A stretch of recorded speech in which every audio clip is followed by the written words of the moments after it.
The senator representing the Southern Senatorial District of the state, Senator Gayshan Basi, has called for the repatriation of over $18 billion yearly illicit financial flows out of the country, representing monies lost by Nigeria. Presenting a motion at the plenary session of the Senate in Abuja, Senator Basi stated that the call has become imperative due to huge financial losses the country was experiencing as a result of illicit proceeds from corruption, tax avoidance, tax evasion, and proceeds of crimes.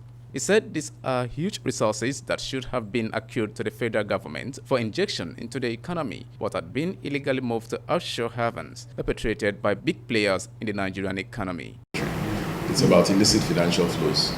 And what we've discovered from our research is that there's a lot of money that is lost to our country because of what they call illicit financial flows. These are mainly because of tax avoidance, tax evasion, proceeds of crime, some corruption, and so on.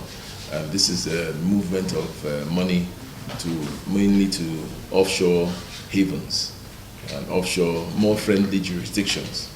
And a lot of this is perpetrated mainly by big players in our economy, big legal players in our economy.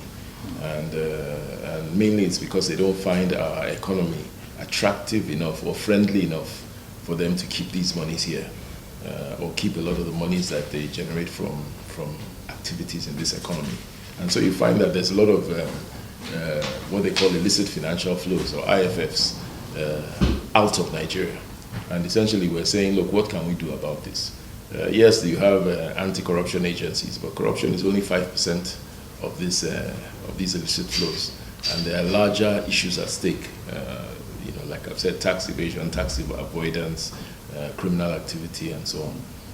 Other criminal, of course, corruption is a crime, but other criminal activity.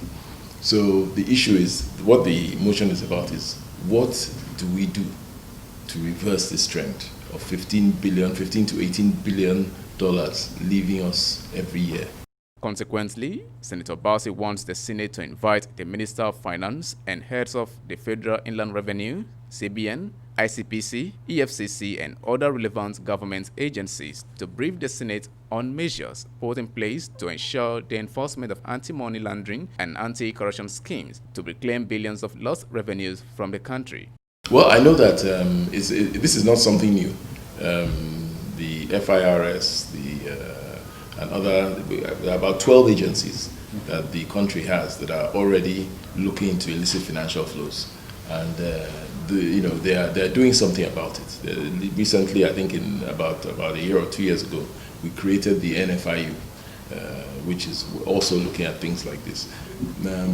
But we want them to come and brief us on how far they've gone, and then for us to start to talk about even more creative ways of, because as it is now, we're running after them as we're chasing criminals.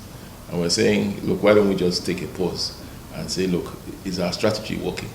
And if it's not working, as is, there's nothing new here, as is happening in other jurisdictions. Today, people talked about Singapore, they talked about South Africa and Italy and so on.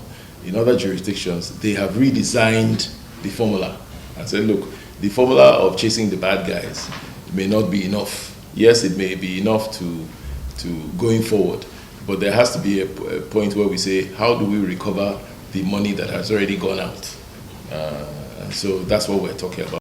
It is the view of Senator Gayshan Basi that in the light of the recent global crisis occasioned by the COVID-19 pandemic, there is urgent need to revive the national economy through repatriation of illicit financial flows, as well as cope and mitigate future unabated loss of huge revenues. The senator also stressed the need for efficient strategy for the reinvestment of the repatriated resources to boost the Nigerian economy for the well-being of Nigerians. The successes that other countries have achieved has mainly come from legislation.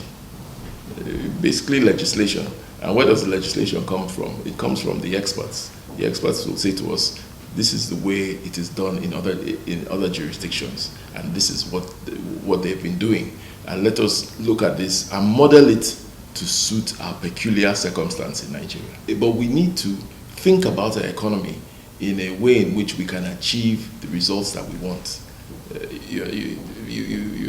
Let's think of it. Let's let's think bigger. Let's be bigger in our thinking.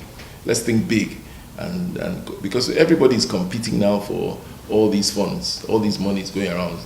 All these things are instruments of competition. So let us create a competitive, a conducive environment that will create these positive results. Collins John, CRBC News.